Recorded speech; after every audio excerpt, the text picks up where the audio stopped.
অট্টালিকাৰ চহৰ বুলি কাক জনা যায়? অট্টালিকাৰ চহৰ। এই কুৱেশ্যনটো যদি মন কৰোঁ, Paris, New York, Norway and Japan. ইয়াৰ শুদ্ধটো হৈছে নিউয়ৰ্ক। নিউয়ৰ্কক আমি কি বুলি কওঁ? অট্টালিকাৰ চহৰ বুলি জনা যায়, বা চিটি অফ এম্পায়াৰ বা এম্পায়াৰ চিটি বুলি, সম্ৰাটৰ নগৰ বুলি, এম্পায়াৰ চিটি বুলিও আমি সেই নিউয়ৰ্ককে জনা যায়। গতিকে এইটো প্ৰশ্ন প্ৰায় পৰীক্ষাত আহি থাকে, পৰীক্ষাৰ পইণ্ট অফ ভিউৰ পৰা এটা ইম্পৰ্টেণ্ট কুৱেশ্যন। গতিকে এইটো প্ৰথম প্ৰশ্নটো হৈছে অট্টালিকাৰ চহৰ বুলি আমি নিউয়ৰ্কক জানো। ঠিক আছে, নেক্সট কুৱেশ্যন, চ'ৰ অফ চাইনা। এনেকুৱা কুৱেশ্যনবিলাক বেছিকৈ ইম্পৰ্টেণ্ট। চ'ৰ অফ চাইনা মানে চাইনাৰ দুখ কাক বুলি কোনখন নদীক কোৱা হয়? মিছিছিপি, হুৱাংহো, দামোদৰ, ঝেলুম। ইয়াৰ ভিতৰত যিটো হুৱাংহো নদী আছে তাক চাইনাৰ দুখ বুলি কোৱা হয়। ঠিক আছে, যদি আমি দামোদৰ নদীখন চাওঁ, আমাৰ যি বংগ আছে, বংগৰ দুখ বুলি দামোদৰ নদীক কোৱা হয়, বংগৰ দুখ। ঠিক আছে, এইটো কুৱেশ্যনৰ পৰা এইটো ক্লিয়াৰ যে দুটা কুৱেশ্যন ক্লিয়াৰ। চ'ৰ অফ চাইনা হুৱাংহো নদী আৰু বংগৰ দুখ চ'ৰ অফ বেংগল দামোদৰ নদীক কোৱা হয়। ঠিক আছে, নেক্সট কুৱেশ্যন, সূৰ্য উঠা দেশ কোনখন? সূৰ্য উঠা দেশ জাপান। ঠিক আছে, জাপানক সূৰ্য উঠা দেশ বুলি কোৱা হয়। এজ এ কাণ্ট্ৰি বুলি ক'লে আমি গোটেই এজ এ ৱৰ্ল্ড ৱাইড চাওঁ, তেতিয়া জাপানক ক'ম। ঠিক আছে, যদি আমাৰ ভাৰতবৰ্ষৰ ভিতৰত সূৰ্য উঠা ষ্টেট কোনখন, ৰাজ্য কোন বুলি কওঁ, তেতিয়া আমি কি ক'ম? অৰুণাচল প্ৰদেশ। ভাৰতৰ অৰুণাচল প্ৰদেশ। কাৰণ কি অৰুণাচল মানে কি, যিখন আমাৰ ভাৰতবৰ্ষ আছে এই তাৰ এনেকৈ তললৈ গৈ আছে, তললৈ গৈ আছে।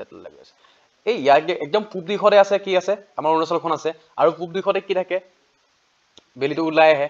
গতিকে কি ক'ম? ভাৰতৰ বুলি ক'লে অৰুণাচল প্ৰদেশ, আৰু দেশ বুলি ক'লে জাপানক বুজাম। ঠিক আছে, next, land of midnight sun. Land of midnight sun, ইয়াৰ শুদ্ধ অপশ্যন নৰৱে। নৰৱে হৈছে ইয়াৰ শুদ্ধ অপশ্যন। ঠিক আছে, মাজনিশাৰ সূৰ্য ক'ত? নৰৱেত উঠে। ঠিক আছে, নেক্সট কুৱেশ্যন, বজ্ৰপাতৰ দেশ বুলি কাক জনা যায়? বজ্ৰপাতৰ দেশ ভূটানক বজ্ৰপাতৰ দেশ, মানে তাতে বেছিভাগ বজ্ৰপাত পৰে। ঠিক আছে, গতিকে বজ্ৰপাতৰ দেশ বুলি কাক কোৱা হয়? ভূটানক কৰা হয়। ভূটান মনত ৰাখিব, ভূটানক বজ্ৰপাতৰ দেশ বুলি কোৱা হয়। Next question, Manchester of Assam বুলি কাক কোৱা হয়? বা অসমৰ মানচেষ্টাৰ বুলি কাক কোৱা হয়? এতিয়া কথা হ'ল কি, মানচেষ্টাৰ মানে কাপোৰৰ লগত বা এনেকুৱা লগত বিশেষকৈ জড়িত।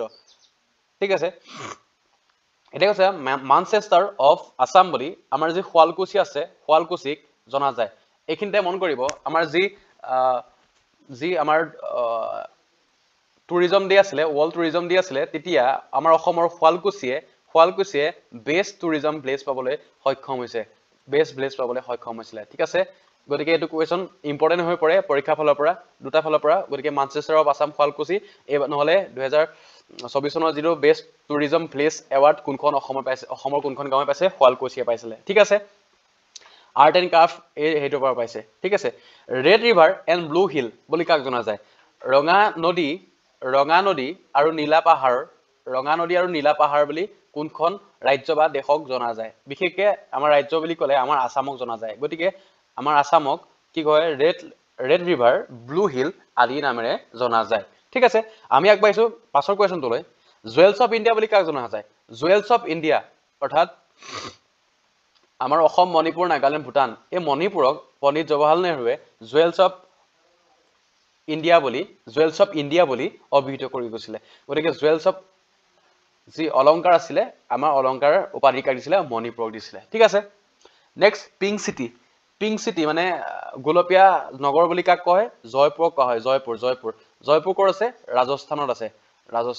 এতিয়া এনেকৈ মনত ৰাখিব, যদি আপুনি ক্ৰিকেট লাভাৰ হয় তেতিয়াহ'লে ৰাজস্থান ৰয়েলছৰ জাৰ্চিটো কি হয়? পিংক হয়। গতিকে পিংক চিটি ক'ত আছে? ৰাজস্থানত আছে। ঠিক আছে, নেক্সট কুৱেশ্যন, অৰেঞ্জ চিটি মানে কমলাৰ নগৰ বুলি নাগপুৰক জনা যায়। কমলা নগৰ বুলি কাক জনা যায়? নাগপুৰক জনা যায়। এইকেইটা কুৱেশ্যন পৰীক্ষাৰ ফালৰ পৰা ইম্পৰ্টেণ্ট, গতিকে সেইটো ইয়াত সন্নিৱিষ্ট কৰা হৈছে। পিংক চিটি জয়পুৰ, ৰাজস্থান আছে। Orange city Nagpur. Next, city of lake মানে হ্ৰদৰ নগৰ বুলি কাক কয়? হ্ৰদ লেক য'ত আছে বেছিকৈ, তাত উদয়পুৰত আছে চিটি, বা উদয়পুৰক কোৱা হয় চিটি অফ লেক। এইখন ক'ত আছে? ৰাজস্থানত আছে। বেছিভাগ বস্তু ৰাজস্থানতে পোৱা যায়। ঠিক আছে, চিটি অফ জয়, আনন্দৰ চহৰ বা নগৰ বুলি কাক কয়? যি আমাৰ ৱেষ্ট বেংগলৰ কলকাতা আছে, কলকাতাক চিটি অফ জয় বুলি কোৱা হয়। ঠিক আছে, এইটো এটা পইণ্ট, মানে পৰীক্ষাৰ পইণ্ট অফ ভিউৰ পৰা এক প্ৰকাৰৰ ইম্পৰ্টেণ্ট, গতিকে সেইটো দিয়া হৈছে। আমি অযথাখিনি ইয়াত আলোচনা নকৰোঁ, গতিকে যিকেইটা লাগতিয়াল সেয়াই আলোচনা কৰিছোঁ। আহক আমি নেক্সট কুৱেশ্যনলৈ আগবাঢ়ো।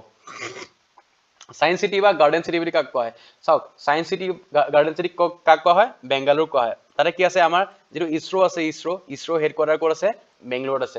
তাৰ ফালৰ পৰা গতিকে সায়েন্সৰ কামবিলাক তাতে বেছিকৈ হয় গতিকে সায়েন্স সিটি বা গাৰ্ডেন সায়েন্স সিটি বুলি কোৱা হয় বেছিকৈ আৰু বাগিচাৰ চহৰ বুলি কোৱা হয় কৰ্ণাটকৰ বেংগালুৰুকে কোৱা হয় ঠিক আছে এটো এটা পইণ্ট অফ ভিউ এক্সামৰ ফালৰ পৰা ইম্পৰ্টেন্ট গতিকে এটো আমি সন্নিবিষ্ট কৰিলো next question gateway of south India মানে আমি যদি দক্ষিণ ভাৰতলৈ যাওঁ তাৰ গেটৱে কোনটো যি আমাৰ চেন্নাই আগতে নাম আছে মাদ্ৰাজ এটো এটা খুলি দিয়ে পৰীক্ষাত চেন্নাই বা মাদ্ৰাজ কাৰ আগৰ নাম এনেকৈ আছে মাদ্ৰাজ ঠিক আছে চেন্নাই আগৰ নাম মাদ্ৰাজ গতিকে চেন্নাইক আমাৰ সাউথ ইণ্ডিয়াৰ গেটৱে বুলি কোৱা হয় যদি আমি নৰ্থ ইষ্টক গেটৱে বুলি কওঁ তেতিয়া আমাৰ গুৱাহাটী চহৰক গেটৱে অফ নৰ্থ ইষ্ট বুলি কোৱা হ'ব গতিকে এইকেইটা পৰীক্ষাৰ ফালৰ পৰা ইম্পৰ্টেন্ট গতিকে সেইকাৰণে এইকেইটা চাই যাব যোৱাৰ আগত নেক্সট কোৱেশ্চন মছলা নগৰ স্পাইচি এই মছলা নগৰ বুলি কয় কেৰেলাক কোৱা হয় কেৰেলাক মছলা নগৰ বুলি কয় আৰু এটা কোৱেশ্চন আছে কি state of 5 river okay state of 5 river বুলি কোৱা হয় এটা পাঞ্জাবক কোৱা হয় পাঞ্জাব যিখন আমাৰ ৰাজ্য আছে ৰাজ্যখনত 5খন নদী তাত বৈ গৈছে সেই 5খন নদী তাত বৈ গৈছে গতিকে সেই 5খন নদী কি হ'ব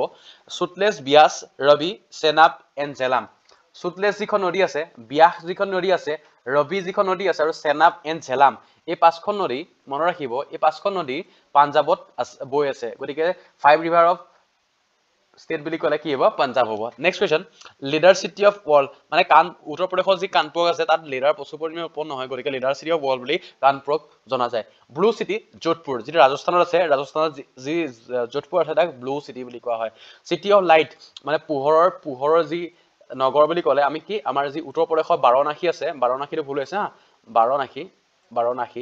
বাৰাণসী আছে যি চহৰখন বা নগৰখন এই বাৰাণসীক কি বুলি কোৱা হয় সিটি অফ লাইট বুলি কোৱা হয় যদি লেণ্ড অফ নলেজ মানে জ্ঞানৰ নগৰ বা জ্ঞানৰ ভূমি বুলি কওঁ যি আমাৰ আগতে নালন্দা বিশ্ববিদ্যালয় আছিলে বৰ্তমান সময় ৰিভাইভ কৰা হৈছে নালন্দা বিশ্ববিদ্যালয় বিহাৰত থকা নালন্দা বিশ্ববিদ্যালয়ক কি হয় লেণ্ড অফ নলেজ বা জ্ঞানৰ নগৰ বুলি কোৱা হয় এইখিনিতে বিহাৰ বুলি কওঁতে এটা কথা কৈ যাওঁ যি মধুবনী পেইণ্টিং আছে সেয়াও ক'ত পোৱা যায় বিহাৰত পোৱা যায় এইকেইটা পৰীক্ষা ফালৰ পৰা ইম্পৰ্টেন্ট কৰি দিয়ে সি তেজতো এই মধুবনী পেইণ্টিঙৰ বিষয়ে কুৱেশ্যন আহি থাকে গতিকে এইকেইটা পৰীক্ষা ফালৰ পৰা ইম্পৰ্টেন্ট হৈ যায় গতিকে আশা কৰিছো এই ভিডিঅ'টোৱে আপোনালোকক কিবা এটা উপকাৰ কৰিব যদি উপকাৰ কৰিছে বুলি ভাবিছে তেতিয়াহ'লে লগৰ বন্ধু বান্ধৱী দাদা ভাইটি সকলোকে শ্বেয়াৰ কৰি দিয়ক যাতে তেওঁলোকে ইয়াৰ পৰা জ্ঞানটো অৰ্জন কৰি পৰীক্ষাত ভাল নম্বৰ লৈ আহিব সক্ষম হয় গতিকে পুনৰ এটা ভিডিঅ' লগ পোৱাৰ প্ৰতিশ্ৰুতিৰে আজিলৈ ভিডিঅ'টো ইয়াতে সামৰিছো ধন্যবাদ